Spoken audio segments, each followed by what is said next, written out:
Hello Tabora, jiji lililobarikiwa asali na ukarimu wa watu. Karibu kwenye mitano ya nguvu ya ZVP Online. Hili ni tukio la kihistoria linalofanyika kila mwaka kwa ajili ya kusherehekea mafanikio ya ZVP Online kwa wadau na wafuatiliaji wake. Hapa utapata burudani safi za kasida kutoka kwa waimbaji wenye levo za kimataifa, na wazungumzia Huraira Classic Tanzania kutoka Dar es Salaam, pamoja na kupata nasaha kutoka kwa masheikh mbalimbali nchini, chakula, vinywaji na burudani nyingi mbalimbali. Huu ni mtoko uliokamilika kwa ajili ya familia, ndugu, jamaa na marafiki kuja kuenjoy na kujifunza. Ni tarehe 13 ya mwezi wa 9 2024 kwenye ukumbi wa Citizen Hall Tabora mjini, kuanzia saa 1 kamili za jioni mpaka saa 6 kamili za usiku. Kwa kiingilio cha VVIP 50,000, VIP 30,000 na kawaida ni shilingi 20,000 tu. Usipange kukosa hii. Chukua tiketi yako mapema kuepuka usumbufu wa siku za mwisho. Mitano ya nguvu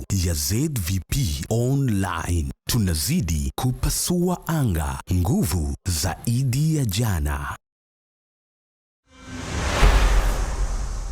Kwa kuwa haya ni mashindano ya kimataifa, dunia nzima inakuja kushiriki katika mashindano haya, na ndio maana mimi nimekuwa wa kwanza kuzungumza, kwa sababu ndio timu bora kwenye mashindano ya kimataifa.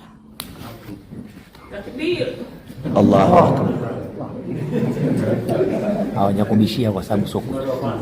Ndio kweli. Naam. Rabbi sharah li sadri wa yassir li amri wahlul 'uqdatan min lisani yafqahu qawl. Amma ba'da ya kumshukuru Mwenyezi Mungu na kumtakia rehma mtume wetu Muhammad sallallahu alayhi wasallam. Kiarabu kifupi kama nayo furaha kubwa. Acha masala Sheikh. Sasa hiyo singesema tunataka uiandike Sheikh. Tutazungumza Qur'ani hapa. Sheikh anasema kuna kushindana.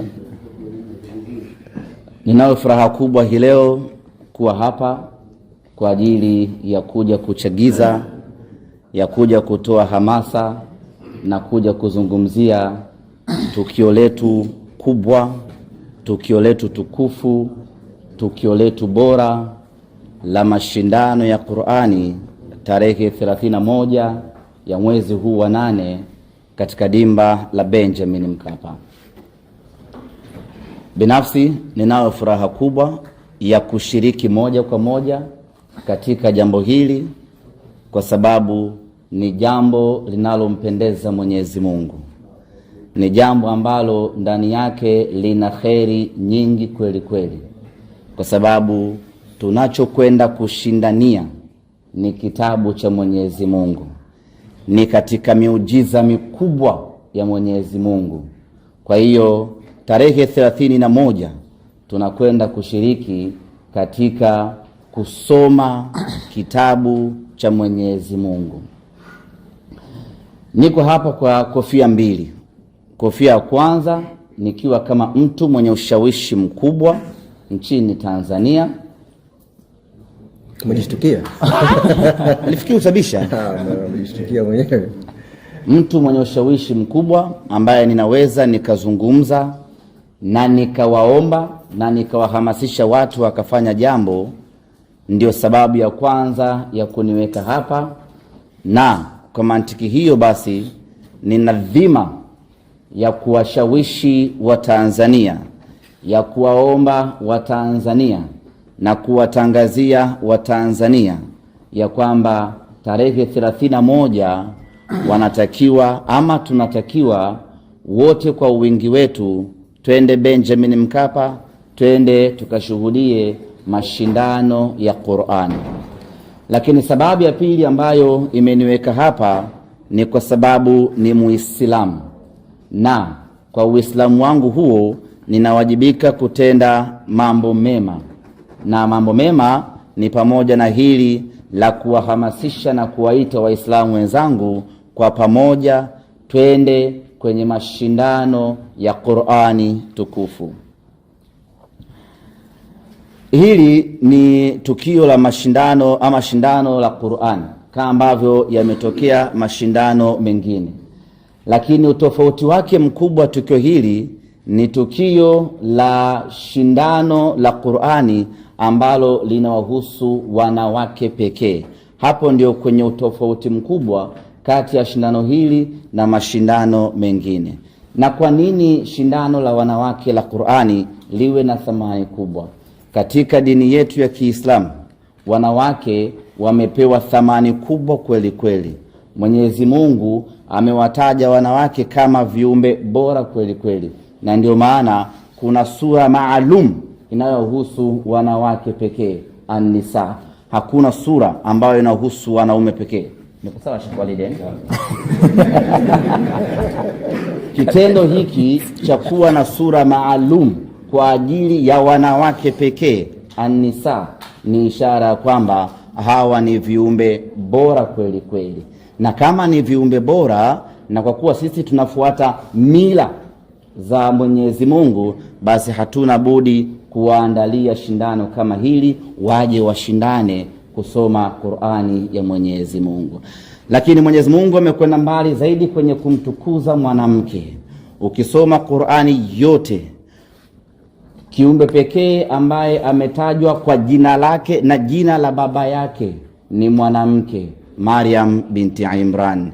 Wa Maryam binati Imran allati ahsanat farjaha fanafakhna. Sallu ala al-habibi Muhammad. Mwenyezi Mungu ana vipenzi wengi kweli kweli. Mwenyezi Mungu ana maswahiba wengi kweli kweli. Kipenzi chake Rasulullah Mtume Muhammad sallallahu alayhi wasallam hakumtaja kwa ile imeanza kuingia. Anza kumchanganya. Alhamdulillah. Hiyo ndio raha ya Qur'ani sasa. Qur'ani kwa ubora wake ukiifahamu haikutupi na haikufanyi ufe njaa. Nimetia aya moja tu hapa 10,000 umeingia. Sasa basi, mwanamke ni kiumbe bora sana, na ndio maana Mwenyezi Mungu amemtukuza Maryam. Ukiachilia mbali kuna sura maalum ya Maryam, lakini yeye amemtaja kwa majina yake yote mawili, Maryam binti Imran. Warobaki wengine wote masahiba wa Mwenyezi Mungu, wakina Yaakub, wakina Suleiman, wakina Zakaria, amewaita kwa jina lake moja, lakini Maryam kwa utukufu wa mwanamke amemuita kwa majina yake yote mawili. Maana yake ni kwamba mwanamke ni kiumbe bora kweli kweli. Kama mwanamke ni kiumbe bora, basi hatuna budi sisi wenye dhamana, wenye madaraka kuwaandalia shindano hili, waje waoneshe ubora wao, waje washindane kusoma maneno ya Mwenyezi Mungu. Nakumbuka kitabu kinachokwenda kushindaniwa hapa, dhalikal kitabu la raiba fi hudan lilmuttaqin.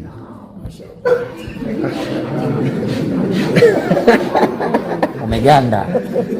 Ndio, naam. Niko sasa Twajibi.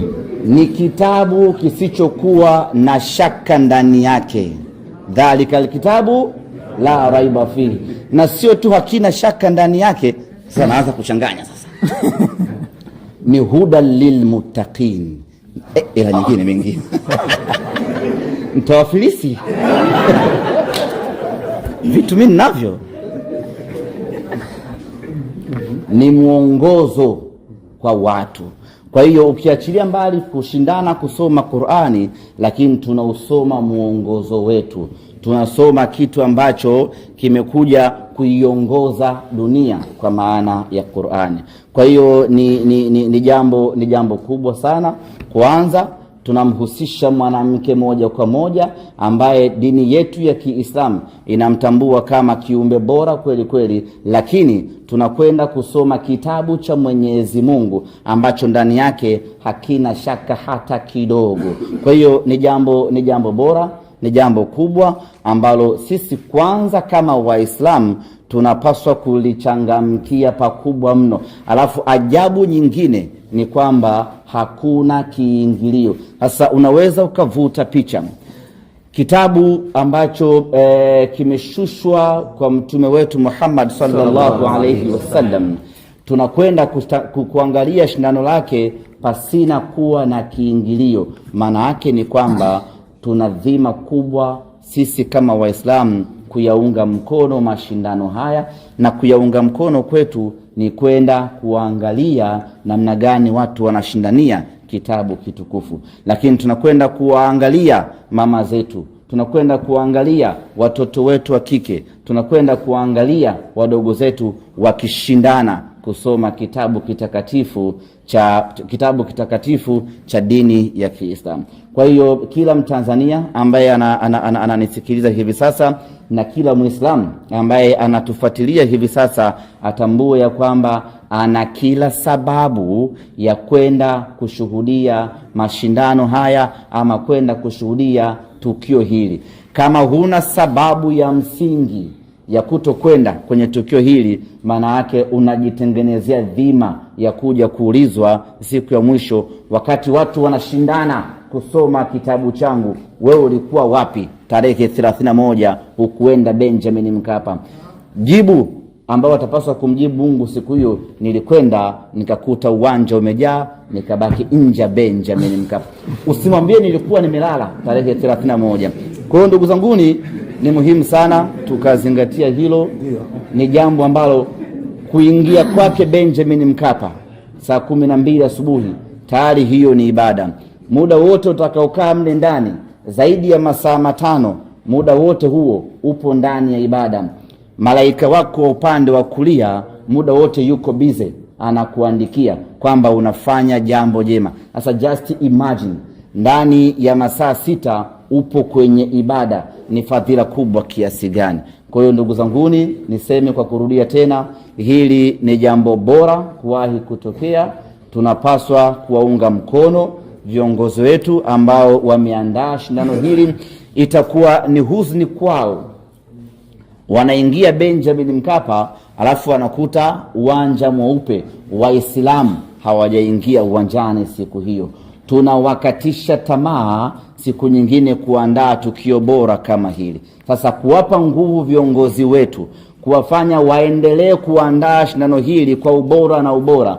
Nchi 12 zinashiriki hivi sasa, lakini tukiendelea kujitokeza na shindano likawa bora na kubwa zaidi, maana yake nchi zitaongezeka na shindano litakuwa kubwa zaidi. Kwa hiyo ndugu zanguni, nisisitize kwa kusema ya kwamba tuna wajibu watu wote ambao tutajaaliwa kwenda kuhudhuria tukio hili, kwenda kuiona Qur'ani tukufu ikisomwa kwa madaha, ikisomwa kwa uzuri. Na Qur'ani Mwenyezi Mungu mwenyewe anasema isomwe kwa nini? Kwa utaratibu. Kwa hiyo ule utaratibu, hiyo aina Kiarabu chake inayo kiseme, sitaki kuchukua 10,000 waratili al-Qur'ana tartila. Bwana wewe bwana unakuta nyingine, unakosa nyingine bwana zinaisha. Uko vizuri, niko sawa sawa. Ndio wewe unaniona hivi juu, mimi na msikiti